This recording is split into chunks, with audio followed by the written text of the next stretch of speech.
Tonight, it is my turn to bring you part 4 of our week-long profile series.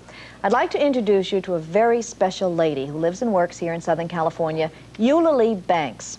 She's been an illustrator of children's books for 70 years. She's British, she's 84 years old, she still works full-time and loves it, and she has more energy than most people you and I know. You might not recognize her, but chances are good you've seen her work. Whimsical, colorful, happy little creatures that come pouring out of Eulalie Banks' imagination.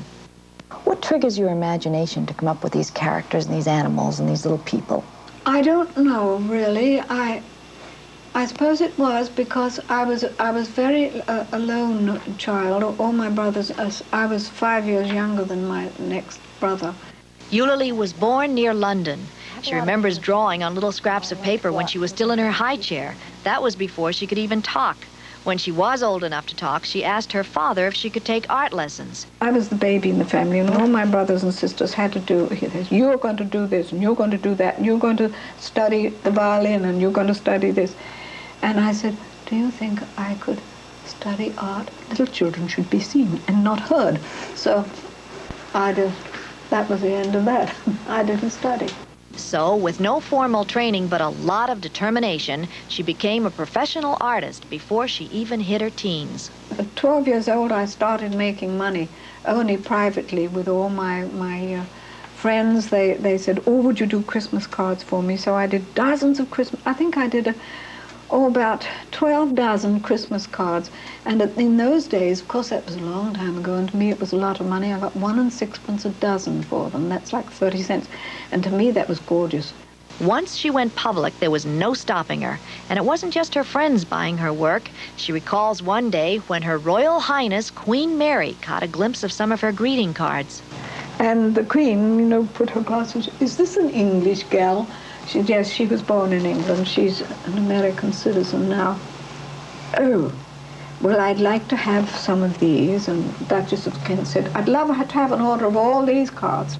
From royalty to the poorest little street urchin, for 70 years, generation after generation has grown up with Eulalie's creations. Eulalie's trademark is a little mouse. She actually copied him from a real mouse that came scampering by one day when she was hard at work. This dear little mouse was sitting on the fender. He was looking at me. I said, hello, darling. He was twiddling his whiskers and cleaning his tail, and he sat there, and I sketched him. And after I'd finished, he flipped off, and off he went. And I said, you know, when I grow up, if ever I become an artist, I'm going to use you as my trademark. This is my latest Mother Goose. It's very poorly printed. See, I've got him there. Mm-hmm. And in most of my books, there's a mouse. And people come and say, oh, you do Mickey Mouse, too. And I said, no, it's my mouse. I was doing that mouse before Disney was out of diapers. Eulalie has not only survived professional competition, she's lived through the horrible air raids of both world wars in England. The bombing was so terrible, and I had been bombed from here to there, and it was amazing that I missed them. I've been covered with glass and dirt and plaster and stuff, but I still lived, and I thought, well, I've got to live for a purpose anyway. She says her purpose is to keep spreading happiness, and she fights to serve that purpose. One of her biggest battles was with the Los Angeles School Board years ago when it wanted to ban fairy tales. It's a lot of nonsense. We're going to cut out all fairy stories. We're not going to have this drivel. I said, you cut out fairy stories for children, and I said, you're going to turn them into little heathens. I said, please, you're going to take the soul out of them, you're going to take the beauty out of the whimsy out of their lives. They're going to get so tough. Please don't do that.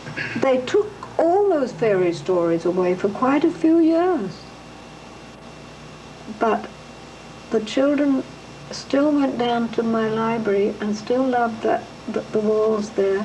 And the librarian told me they still loved the old stories and the fairy stories. They always will, won't they, Kelly? Of course they will, Eulalie.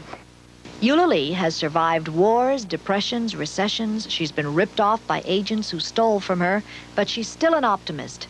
After 70 years, she's still painting happiness, joy, and good times. I've been broke many times. Artists always are, but I've been down to rock bottom so many times. And when I get down to my last nickel, I usually flip it and think, I'll give it to the first poor soul I see, and it will always come back, and it always has. Everything has been like a miracle for me. I must tell you, my crew and I absolutely fell in love with Eulalie. When we go over to her studio to tape, she was more interested in feeding all of us than in being on television. She asked more questions, I think, about each of us than I could get to ask about her. She loves people, she has great fun with her work, and she has an enormous zest for life. Eulalie Banks, Southern California, is very lucky to have her.